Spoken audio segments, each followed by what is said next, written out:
Hello, editing Adam here. I just finished editing the video, and then I watched it, and I went, "Ooh, the sound's a bit ropey."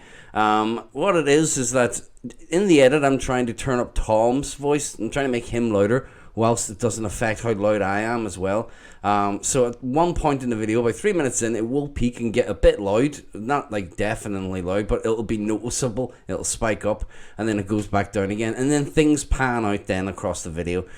So yeah, just in case you were wondering that. Oh, and just in case you were wondering, yes, I know there's loads of fluff and lint and stuff all over this mic. No matter how many times I pick stuff off it, there's always something on it. Also, I'd just like to say I don't know Tom Smyth. I've never met the guy, but he seems like such a larger-than-life kind of character that I'd hope this would raise a little smile for him and he would take it in good humour. So I hope you enjoy the video. I'm not going to lie. I lie awake at night thinking about what he's just about to say. What's crack, wee folks? Fair play lad here. Today I wanted to talk about this guy here, Tom Smyth. He's a Northern Irish entrepreneur. Look at that. Look at him just sitting there like big interview. It's a big interview. I enjoy him ironically. I've nothing wrong with him. Like, I'm sure he's a nice guy. I think he's like a cross between Alan Partridge and Alan Sugar. But today we're going to be looking at his TED Talk that he did in Derry. 5 steps to rebuild your life. It's just some things in the video don't make any sense. There's just some parts of 5 steps to rebuild your life that don't make any sense. So we'll kick it off. Here we go. And don't worry, you won't have to watch the whole video. I'll clip this. This will be clipped. Now, first of all, before we even start the video, I will warn you, he will be facing this direction for the entire video that he's going to be doing this. Why isn't the camera face on? So Tom's line of sight is to the left here. So he's looking out into the crowd. So let's get into start talking, Tom.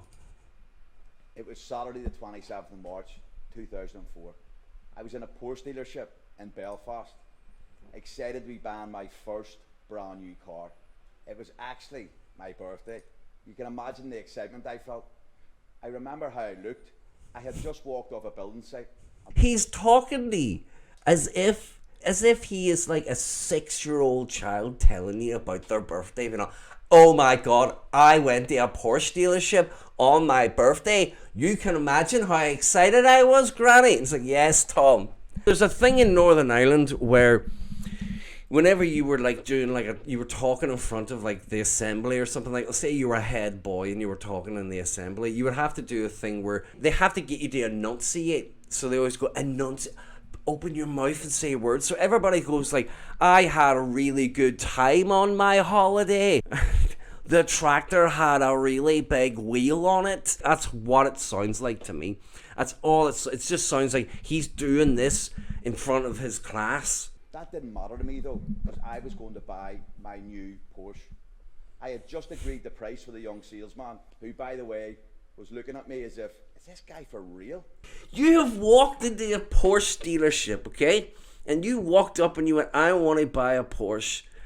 And the salesman goes, holy shit, a guy wants to buy a Porsche? I mean, obviously he's making the contrast here. It's like, oh, I basically walked in looking like dog shite. I basically walked in and fucking crawled in on my hands and knees, covered in muck and dirt and filth, and walked up to the guy and said, I want to buy a Porsche. You wishes to buy an expensive car? I might secretly be able to afford this. Give me more. Say more, Tom. I remember feeling judged. It didn't make me feel good, that's for sure. No. Imagine a world free from judgment. Warning, never judge a book by its cover. I love the message, Tom. That's the thing about Tom Smyth at the end of the day. He always has a positive message for you. Warning. Warning. Sorry, I was imagining explosions when he said warning there. Warning. Never judge a book by its cover. You should have that playing in libraries. As you walk through the aisles of the library. Warning. Never judge a book by its cover. You might enjoy some of the books that you read. Never judge a book by its cover. You could be missing out on reading the best book you've ever read in your That's exactly what I said, Tom. life. Just That's exactly what I said. That's the library thing. It's brilliant. I'm one step I'm one step ahead of you, Tom. at that moment, my phone rang. It was Tony, my bank manager. So he's in the Porsche dealership. The guy's giving him fucking shit because he's like, there's no way you, Tom Smith, would be able to afford a Porsche. His bank manager has got an absolute amazing bit of news for Tom. He had called me just to tell me I just received my first million in business. Wow. How much is a Porsche? Let's see. The Porsche 911, first one there. How much is that? How much does it cost? 89,000. That's a lot cheaper than I thought it would be. Fair play to you, Tom. I felt like I had just won the lottery. No, but this is the thing, Tom. Let's just make sure I'm using this word right, okay? Platitude, remark or sentiment, especially one with moral content that has been used too often to be interesting or thoughtful. That is what it is, Tom. Wow. When I tell you I felt like $1 million, that was an understatement. Yeah, you wouldn't feel like $1 million, Tom, but you feel like £1 million. You just made $1 million in sterling. I felt like I had just won the lottery. Tom, you've just won £1 million. Wow, fantastic. I just happened to be in a Porsche dealership, so, you know, that's very handy. I told the young salesman that I would be back and I have business to deal with. And to demonstrate that conviction later in my life, I've always been the guy that turns up and keeps coming back. I want you to live by those words, Tom. I want any situation, any room that you walk into, you have to return to. Toilets on the side of the road, you have to at some point in your life go back to those toilets. I'm sure he was wondering to himself if he was ever going to see me again, as I look more like a beggar than a businessman. It's almost like a Disney story he's fucking concocting here. It's like Tom Smith and the Adventures, the rags to riches story. There's another thing I keep forgetting to mention out. He does this thing every now and then. He does this kind of Fonzie finger point at himself, and he goes, "Look at me now. Look at me now." Just these fingered guns to himself. And we haven't even got into the 5 steps yet. Were these 5 steps? I was led to believe that there would be 5 steps. I remember sitting in my kitchen. Okay, here we are. We're at the moment, the bit I flicked to in this video when I first started discovering Tom Smith. I'm not going to lie. I lie awake at night thinking about what he's just about to say. Looking at a coffee cup, and it said, "It's never too late to be the person you always wanted to be." So there's the scene we've got set up. Tom is in his kitchen, and he has just seen a cup, and it's got this huge message on it. What was it again, Tom? And it said, "It's never too late to be the person you always wanted to be." It's never too late. It's never too late to be the person that you wanted to be. It was then I realised that I could do anything that I wanted in life. I could have the huge levels of success that I chose to, and all I had to do was take massive action and have faith. So, how did I do it? Exactly, Tom. How did you do it? This is my problem with this story. He is in his kitchen, right? And he sees a coffee cup. Let's see if we can find the cup, okay? So I'm trying to find this cup, this coffee cup, this cup that Tom saw. So far here I've got this is it's never too late to be what you could have been, coffee mug. That's not what I'm looking for. That's not what Tom said. It said. What else have we got? It's never too late to be who you are, mug. It's never too late to be who you are, mug. Another one. It's never too late to have a happy childhood. Jesus. What the fuck? Who would give that cup to someone?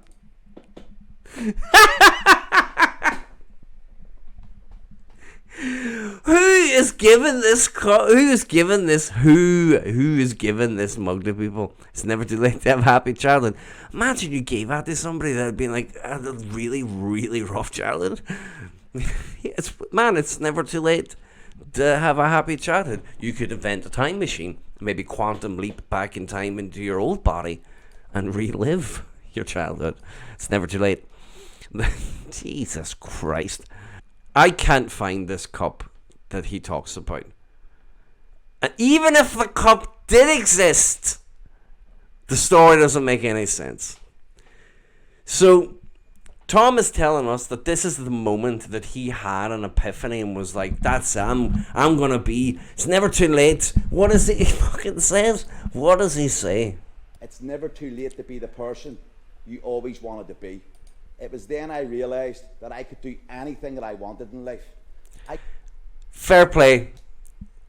And what an amazing thing that would have been, Tom. If not for the fact, where did the cup come from? If you had bought the cup, you would have had the epiphany in the shop when you bought the cup. You would have went, oh, look at this cup. It's never too late to be the person that you wanted to be. Oh my God, what an amazing message. I'm going to, from this day forward, they will know the name Tom Smyth. It can't have got into your house. Like, if your wife had bought it, she would go, look, Tom, I bought this cup. It's got a really nice message on it. It's the kind of thing that you'd really like. Yes, I love things like that. Encouraging messages are right up my alley. What's happening, Tom? And he's like, I'm having a moment. It is changing my life. Did a family member sneak this cup into the house somehow? Is there a possibility that we could make the cup? Is there like an Etsy? There has to be an Etsy where we can make this cup. I can give it to you. I can give it to you as a gift. From me to you. It's never too late to revise your platitude. He's rich with stories like this that just don't add up. As my new fix and my rocket fuel to propel me in life. It was then it is a beautiful message, but the wee flick. Let's get that flick again, that wee rocket fuel. And my rocket fuel to propel me in life. Old houses need demolished to build the new super home. And that's what I done with me. As I said, I didn't turn up this man. I built this man. It's a lot of thumbs. It's a lot of thumbs, Tom. He should have brought something on stage to put in his hand. This cup, maybe he could have walked on stage. Tom could have walked on stage with the cup. Is that what the whole thing is? At the end, is it going to be a reveal? And he goes, and you know what, ladies and gentlemen? That cup is here today.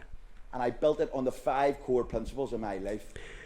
5 core principles. It's 5 steps, Tom. You said it was 5 steps. Now it's 5 core principles. Okay, I'll bite. Determination, regeneration, energization, ambition, and motivation. Is energization a word? Because it has to be. Energization. The act of being energized. The act of being. I love the act of energization. I missed them, Tom. What were the 5 steps again? The 5 core principles. They're not steps anymore. Determination. Regeneration. Energization. Ambition. And motivation. Let me see if I can guess his core principles, because he'll probably break them down. He's going to break them down. Determination. So he's determined. Fair play to him. If I want something, I'm determined to get it. Regeneration. So he's like regenerating. He's got like Wolverine powers. He's like the ability to heal. I wouldn't put it past Tom.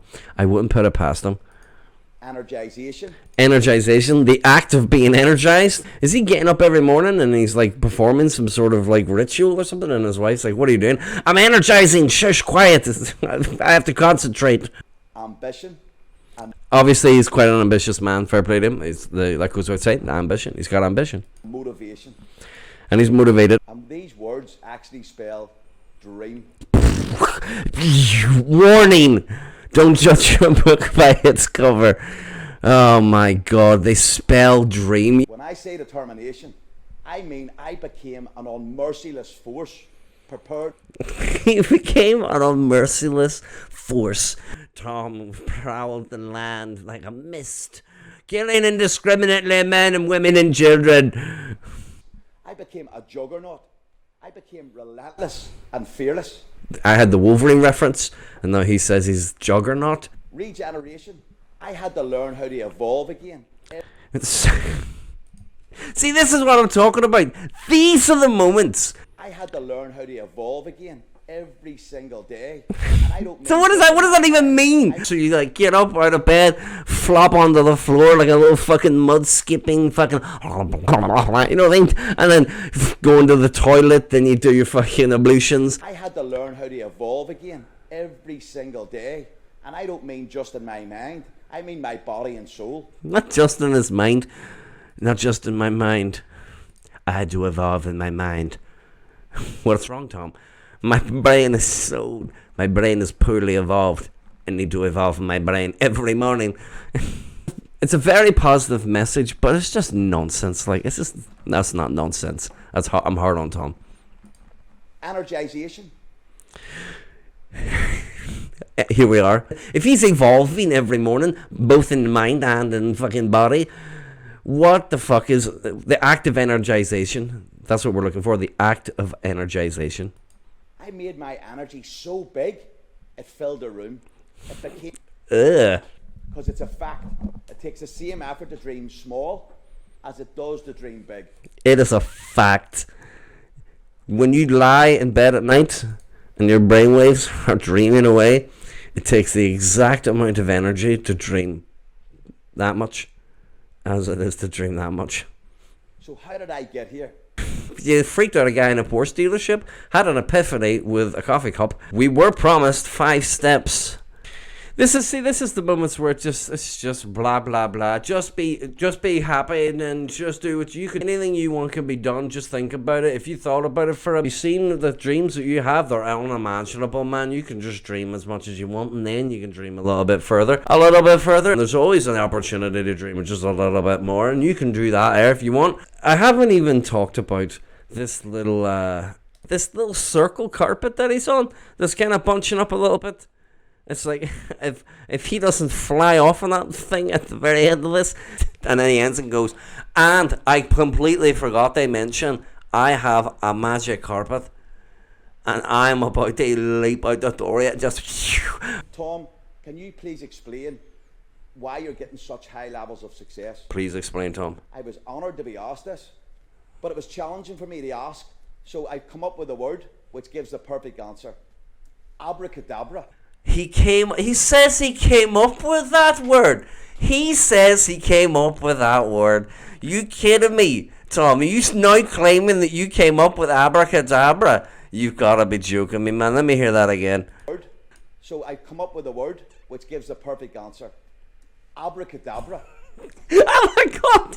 That would have been the perfect moment for him to just fly out the door on that carpet. Abracadabra. But you didn't come up with that word, Tom. I don't think, Tom, you didn't come up with the word abracadabra. Abracadabra. It's the meaning. So, abracadabra is the first known mention of the word. It was in the 2nd century AD in a book called Liber Mecatinos. I don't even know how to say that. I don't think he came up with abracadabra. It was so perfect because it means I create what I speak. Does it mean I create what I speak? Tom, I have underestimated you. It does mean I create what I speak. Absolutely amazing. Fair play to you, Tom. Just spaghetti. Start dreaming. Start seeing. Start believing. Be strong. Be fearless. Believe in yourself. Remember, winners win. Winners win, and that's it there. Just what an amazing TED Talk. Fantastic, Tom. I love you to bits. I'm going to be watching a lot more of your videos. I kind of feel like I should end this video with some platitudes like Tom has. All I'll say is, if you plant a shoe, you grow a leg.